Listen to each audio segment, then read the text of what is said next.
Guys നമ്മൾ ഒരു order കൊടുക്കാൻ വേണ്ടി വന്നതാണ്. കാട്ടാക്കട വീണകാവ് എന്ന് പറയുന്ന സ്ഥലമാണ്. ഇതൊരു മൊത്തം കാടാണ് ഗൈസ്. കണ്ടില്ലേ നിങ്ങൾ ലെഫ്റ്റ് സൈഡ് കണ്ട ഫുൾ കാടാണ്. ഇവിടെ മൊത്തം കാടാണ്. ഇവിടെ കാട്ടാക്കട ലൊക്കാലിറ്റിയാണ്. കാട്ടാക്കട ലൊക്കാലിറ്റിയുള്ള സ്ഥലത്തിന്റെ പേരാണ് വീരണകാവ്. ഇത് മൊത്തം ഫോറസ്റ്റ് ഏരിയയാണ്. സൂക്ഷിക്കണം എടാ ആനയെ വല്ലതും ഉണ്ടോന്ന് അറിയത്തില്ല. നിഗൂഢമായിട്ടുള്ള റോഡാണ്. അതുകൊണ്ട് അവിടെ ഒരു പള്ളിയുണ്ട്. ഇപ്പോൾ സമയം വന്നിട്ട് രാത്രി 12 മണിയായിട്ടുണ്ട്. ഇതുവഴി പോകുമ്പോൾ നമുക്ക് ചെറിയൊരു പേടിയുണ്ട്. അല്ല ആനകാലം വരുമെന്നാണ് ഒരു പേടി. മൊത്തം കാടാണ് ഗൈസ്. ഈ ലെഫ്റ്റ് സൈഡ് കാട്, റൈറ്റ് സൈഡ് കാട്. ഇവിടെ നിന്നൊരു വ്യൂ ഉണ്ട്. ആ വ്യൂ ജസ്റ്റ് നിങ്ങൾക്ക് കാണിച്ചു തരാം. ഉണ്ടോ? ഇതൊരു വല്ലാത്ത ഒരു ഏരിയയാണ് ഗൈസ്. ഈ സ്ഥലത്തിന്റെ പേരെന്ന് വെച്ച് കഴിഞ്ഞാൽ ശാസ്താംപാറയാണ് കേട്ടോ. CSI ശാസ്താംപാറ. ഉറിയാകോട് ആ പരിധിയിൽ പറഞ്ഞ സ്ഥലമാണ് ശാസ്താംപാറ. ഇവിടെ ഒരു പള്ളിയുണ്ട് കണ്ടോ, ക്രിസ്ത്യൻ പള്ളിയുണ്ട്.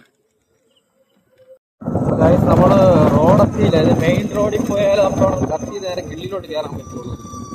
നമ്മൾ കുറച്ചും കൂടെ പോകണമെന്ന് തോന്നുന്നത്. മൊത്തം കാടാണ്. ലെഫ്റ്റ് സൈഡും റൈറ്റ് സൈഡും മൊത്തം കാടാണ്. ഇപ്പോഴാണ് ഒരു വണ്ടി നമ്മൾ കണ്ടത്. ഇത്ര നേരം വണ്ടിയും കാര്യങ്ങളൊന്നും ഇല്ല. ഇപ്പോഴാണ് ഒരു വണ്ടി കണ്ടു വന്നത്.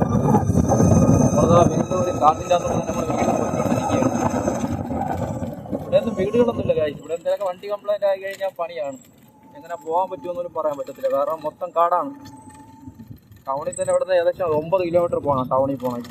കാട്ടാക്കട ടൗൺ ഇവിടെ നിന്ന് ഏകദേശം 9 കിലോമീറ്റർ ഉണ്ട്. നമ്മൾ മൊത്തം കാട്ടിനകത്തൂടെ പൊയ്ക്കൊണ്ടിരിക്കണം. മൊത്തം കാടാണ്. അവിടെ ഇവിടെ ലെഫ്റ്റ് സൈഡ് റൈറ്റ് സൈഡൊക്കെ കാടാണ്. ക്ഷീണിച്ചല്ലോ, ഒരു അവസാനം ഇല്ല ഈ കാട്ടിൻ്റെ. മൊത്തം കാട്. വല്ലാത്ത ഒരു സ്ഥലം തന്നെ. ഇവിടെ ഇങ്ങോട്ട് വരുമ്പോൾ ഒരു വീടുണ്ട് കേട്ടോ. ലെഫ്റ്റ് സൈഡ് ഒരു വീടുണ്ട്. ഇതുപോലെ ഇടയ്ക്കിടയ്ക്ക് 1-2 വീടുകൾ മാത്രമേ ഉള്ളൂ ഈ റൂട്ടിൽ. വീടുകളൊക്കെ കുറവാണ്. സ്ഥലത്തിൻ്റെ പേര് കരിയങ്കോട്. അങ്ങനത്തെ ഒരു ബോർഡ് വെച്ച് അവിടെ കണ്ടു. സ്ഥലങ്ങൾ വലിയതായിട്ട് അറിയത്തില്ല.